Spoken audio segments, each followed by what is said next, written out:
Hello student, कल हमने पढ़ा था single line diagram of supply system. तो वहाँ पर हमने देखा था कि जब हम इलेक्ट्रिसिटी को जनरेटिंग स्टेशन पर पावर प्लांट पर जनरेट करते हैं 11 केवी पर, तो उसको ट्रांसमिट करने से पहले उस 11 केवी वोल्टेज को हमें स्टेप अप करना पड़ता है, बढ़ाना पड़ता है, ताकि हम वोल्टेज को अधिक दूरी पर ताकि हम पावर को अधिक दूरी पर ट्रांसमिट कर सकें। तो उसके लिए 11 केवी वोल्टेज जो है बहुत कम होता है, जिसके कई सारे डिसएडवांटेज होते हैं। अगर हम 11 केवी पर ट्रांसमिट करेंगे इलेक्ट्रिसिटी को तो उसके कई सारे डिसएडवांटेज हैं। ठीक है, तो इसलिए हमें इलेक्ट्रिसिटी को आगे ट्रांसमिट करने से पहले वोल्टेज को बढ़ाना पड़ता है। तो उसके एडवांटेज, उस वोल्टेज को बढ़ाने के जो एडवांटेज होते हैं वो हम देखेंगे अब आज। ठीक है, तो हम पढ़ेंगे आज advantage of high voltage transmission. तो सबसे पहला इसका एडवांटेज है, अगर हम वोल्टेज बढ़ाएंगे तो हमारी करंट क्या होगी, लो होगी। पहला एडवांटेज इसका लो करंट। ठीक है, तो ये हमारा क्या थ्री फेज सिस्टम का ये क्या पावर का फॉर्मूला है, P=√3 VI cos phi। ठीक है, तो यहाँ पे हम यदि हमारा ये किसी गिवन वैल्यू के लिए अगर हमारी मान लो पावर हमारी कांस्टेंट है, तो हमारी जो करंट है वो वोल्टेज के इन्वर्सली प्रोपोर्शनल होगी। तो अब हम वोल्टेज को अगर बढ़ाएंगे, वोल्टेज अगर हमारा हाई होगा तो करंट कम होगी। ठीक है, तो यहाँ पे एक एडवांटेज ये है हाई वोल्टेज ट्रांसमिशन का कि हमारी जो करंट होती है वो लो होती है। ठीक, अतः वोल्टेज हाई होने पर करंट का मान कम हो जाता है। ठीक, सेकंड इसका एडवांटेज है रिड्यूस पावर लॉसेस। मतलब जो हमारी ट्रांसमिशन लाइन में जो पावर लॉसेज होंगे, जिनको I2R लॉसेज बोलते हैं, क्योंकि हमारा ट्रांसमिशन लाइन का कुछ ना कुछ रेजिस्टेंस होगा, तो रेजिस्टेंस तो कांस्टेंट वैल्यू रहेगी। तो जो करंट फ्लो हो रही है तो उस करंट के कारण क्या होगा, हमारे उस ट्रांसमिशन लाइन में लॉसेज होंगे, जिनको I2R लॉसेज बोलते हैं, पावर लॉस जो होती है। ठीक है, तो थ्री फेज टोटल हमारी जो ट्रांसमिशन लाइन, क्योंकि थ्री वायर से करी जाती है, तो टोटल हमारी पावर लॉस जो होगी 3I² होगी। ठीक है, यहाँ पे रेजिस्टेंस क्या है, जहाँ पे R= resistance of conductor, R क्या है, कंडक्टर का रेजिस्टेंस है, जो कि ये कांस्टेंट वैल्यू है। ठीक, तो हमारी जो पावर लॉस होगी सीधे I² के प्रोपोर्शनल होगी। ठीक, तो क्योंकि यहाँ पे हमने अभी देखा था कि वोल्टेज हमारा हाई है तो करंट लो होगी, तो यहाँ पे हमारी क्या होगी, वोल्टेज हाई है तो करंट लो है, तो हमारी पावर क्या होगी, पावर लॉस बहुत कम हो जाएगी। ठीक है, तो ये एक एडवांटेज है इसका, अतः करंट के घटने पर पावर लॉस घट जाती है। ठीक, अब हमारी जब पावर लॉस कम है,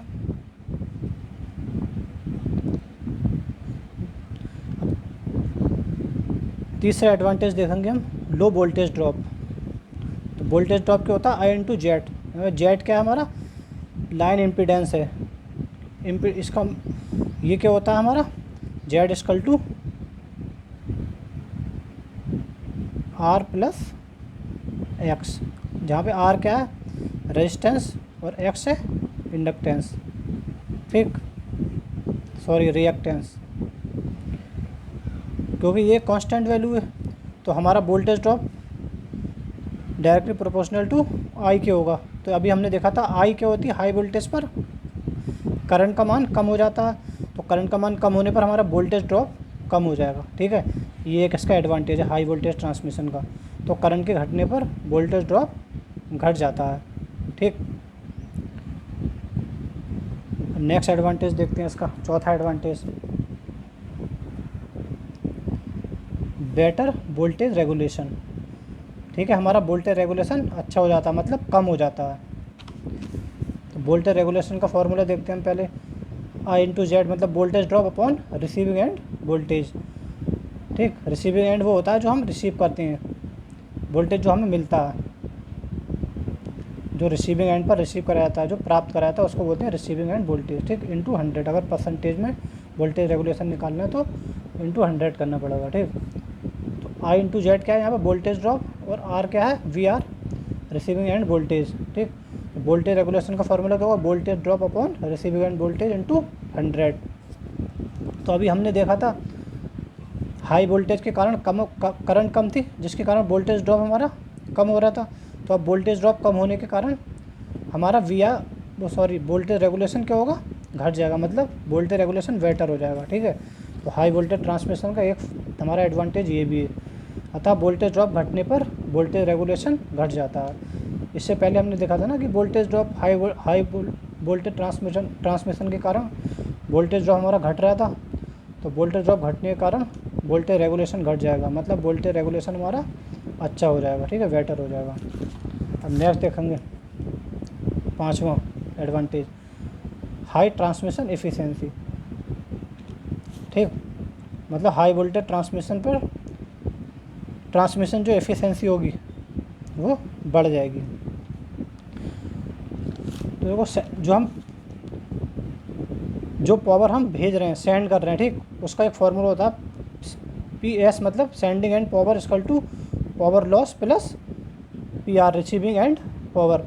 जैसे होता है ना किसी भी मशीन में देखते हैं हम, input equal to losses plus output, ये होता है ना। इसी तरीके से क्या है, sending end power equal to power loss plus receiving end power. Same ऐसे ही है, किसी मशीन को इनपुट दी तो वहाँ पर क्या होते हैं, लॉसेज होते हैं और हमें आउटपुट प्राप्त होती है।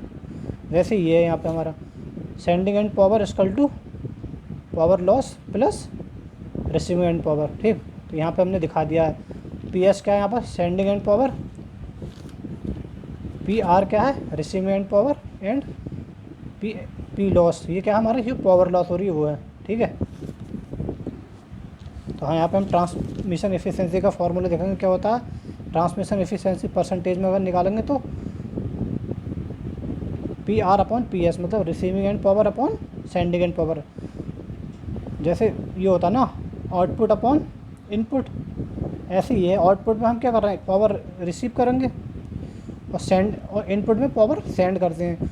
तो receiving end power upon sending end power equal to 100, ये क्या हो गया हमारा ट्रांसमिशन एफिशिएंसी का फॉर्मूला। ठीक, अब क्योंकि हमें पता है PS equal to P loss plus PR होता है, तो अगर हम यहाँ से PR की वैल्यू निकालें तो PR equal to PS minus P loss हो जाएगा।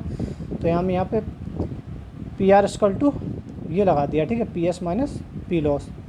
तो ट्रांसमिशन एफिशिएंसी का फॉर्मूला एक ये आया हमारा, PS minus P loss upon PS into 100। ठीक,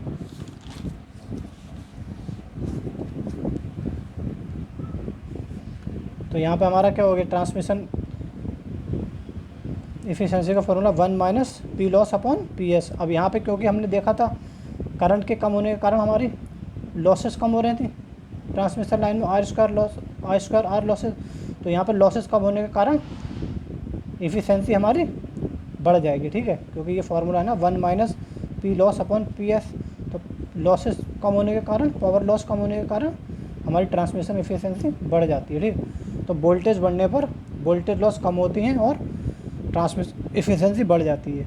ठीक, नेक्स्ट देखते हैं, नेक्स्ट एडवांटेज। ये बहुत इंपॉर्टेंट टॉपिक है कि हाई वोल्टेज ट्रांसमिशन के क्या एडवांटेज हैं, ये पूछा जाता है एग्जाम में बहुत। उसके बाद हमारा 6 एडवांटेज है, reduce volume of conductor material. मतलब जो हम कंडक्टर मटेरियल यूज़ कर रहे हैं, जो हम ट्रांसमिशन लाइन में जो कंडक्टर यूज़ करेंगे, जिस भी मटेरियल की यूज़ करें, तो उसका जो हाई वोल्टेज अगर हम पावर का ट्रांसमिशन हाई वोल्टेज पर करते हैं तो उसका जो वॉल्यूम होता है ना वो कम हो जाता है। मतलब जो पावर का जो कंडक्टर मटेरियल की रिक्वायरमेंट होती है वो कम हो जाती है। पतले कंडक्टर यूज़ होते हैं क्योंकि वॉल्यूम कम हो जाएगा, तो पतले कंडक्टर यूज़ करेंगे तो मटेरियल हमारा कम यूज़ होगा। ठीक, तो ये एक एडवांटेज है। तो हम जानते हैं कि पावर लॉस का फार्मूला होता है W equal to 3I² into R। ठीक, और करंट का फार्मूला होता है I equal to P upon √3 B cos phi, और रेजिस्टेंस का फार्मूला होता है R equal to rho L upon A। ठीक, ये हमारे फार्मूले होते हैं कुछ। अब फ्रॉम इक्वेशन 1, मतलब इस इक्वेशन में हम क्या करेंगे, I और R की वैल्यू लगा देंगे। यहाँ पे हमने क्या करा, I की वैल्यू ये लगा दी और R की वैल्यू ये लगा दी। तो ठीक, तो अब हम इसको आगे सॉल्व करते हैं। तो ये क्या आ जाएगा, W इक्वल टू 3, ये पूरा आ गया। ठीक, अब यहाँ पे 3 से 3 कैंसिल हो जाएगा, तो टोटल निकल के W = हमारा क्या आ जाएगा, P² rho L upon B² cos phi² upon A। ये cos phi सबको पता ही होगा, ये पावर फैक्टर होता है, ठीक है, फर्स्ट ईयर में पढ़ाया था BEE में। तो अगर हम एरिया निकालेंगे यहाँ से, तो एरिया = क्या आ जाएगा, ये नीचे आ जाएगा और ए वहाँ चला जाएगा, तो एरिया हमारा ये निकल के आएगा, ठीक है। कंडक्टर मटेरियल जो यूज़ कर रहे हैं उसका एरिया, क्षेत्रफल, ठीक, इतना आ गया। अब हम टोटल वॉल्यूम की बात करेंगे, कंडक्टर मटेरियल के टोटल वॉल्यूम क्या होगा हमारा, क्योंकि यहाँ पे क्या हम 3 वायर यूज़ कर रहे हैं ना, तो टोटल निकालेंगे ना, तो टोटल क्या होगा 3A × L, ठीक। ये टोटल कंडक्टर मटेरियल का वॉल्यूम आ गया। तो ए की वैल्यू यहाँ पे हम ये वाली ए की वैल्यू यहाँ लगा देंगे, ठीक। तो हमने यहाँ पे ए की वैल्यू लगा दी, तो ये हमारा क्या आ गया, पूरा वॉल्यूम निकल के आ गया कंडक्टर मटेरियल जितना यूज़ कर रहे हैं हम ट्रांसमिशन लाइन में, ठीक। तो क्या हमारा पावर हमारा क्या है, for given value of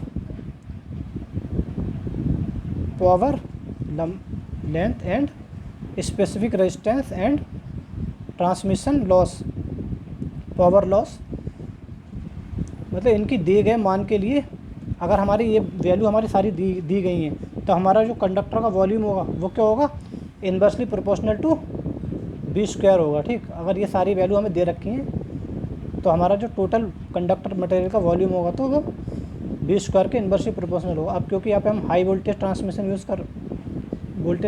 power transmission use कर रहे हैं, तो हाई वोल्टेज क्या है यहाँ पे हमारा हाई है, हमने वोल्टेज को बढ़ाएंगे तो ये क्या होगा, वॉल्यूम ऑफ कंडक्टर मटेरियल बहुत कम होगा, ठीक। तो हमें यहाँ पे क्या है, ये एक एडवांटेज है, हाई वोल्टेज अगर हम ट्रांसमिशन यूज़ करेंगे तो कंडक्टर मटेरियल जो यूज़ कर रहे हैं उसका वॉल्यूम हमें बहुत कम चाहिए होगा। तो पतले कंडक्टर मटेरियल, पतले जो कंडक्टर के जो पतले वायर होंगे वो यूज़ करेंगे हम यहाँ पे, जिससे हमारा क्या होगा, जो मटेरियल लगता है उसकी बचत होगी, ठीक है। तो ये हमारा एडवांटेज होता है ट्रांसमिशन लाइन में, जो है कंडक्टर मटेरियल जो यूज़ करते हैं ना उसका बहुत कॉस्ट निकल के आती है, ठीक है। तो ये हमारा एक बहुत बड़ा एडवांटेज है हाई वोल्टेज